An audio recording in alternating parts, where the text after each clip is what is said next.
YCP luxury ప్యాలెస్ల వ్యవహారం మాటే లేదు. భవనాల గురించి మాటే ఎత్తట్లేదు. ఈ లగ్జరీ భవనాల మ్యాటర్ గురించి కూటమి సర్కార్ తేల్చేదెప్పుడు? జిల్లాకో పార్టీ ఆఫీస్, ఇదంతా ఎలా?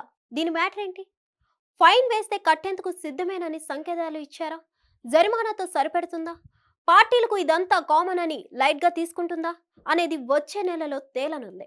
2019 నుంచి 24 మధ్యకాలం వైసీపీ హయాంలో ఏపీ వ్యాప్తంగా ప్రభుత్వ భూములను తీసుకొని లగ్జరీగా పార్టీ ఆఫీసులను జిల్లాకొకటి లెక్కన ప్రతి జిల్లాలోనూ లగ్జరీ ఆఫీసులను నిర్మించింది.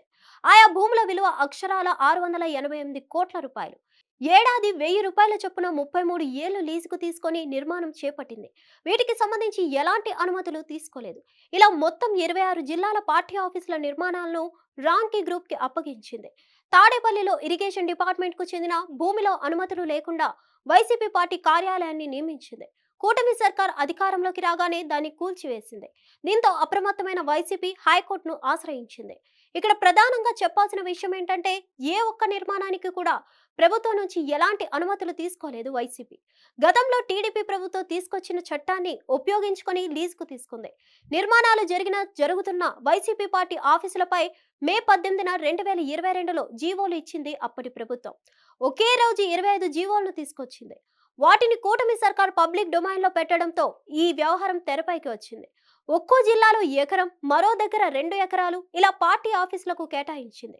ఎకరాకు కేవలం 1000 రూపాయల చొప్పున 33 ఏళ్లకు లీజుకు తీసుకుంది.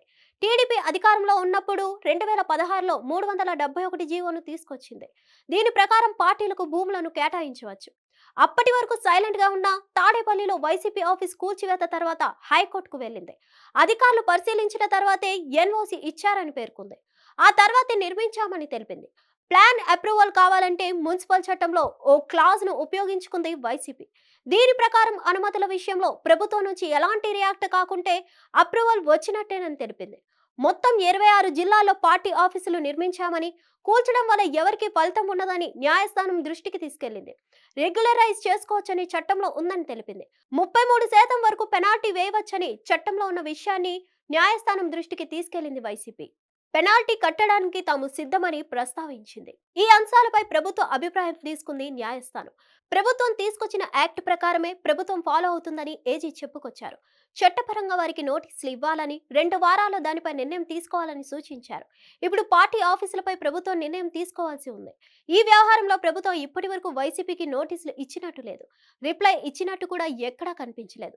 ఇదిలా ఉంటే పెనాల్టీ వేసి రెగ్యులర్ చేయాలనే ఆలోచన కూటమి సర్కార్ అడుగులు వేస్తున్నట్లు ప్రభుత్వ వర్గాలు చెప్తున్నాయి.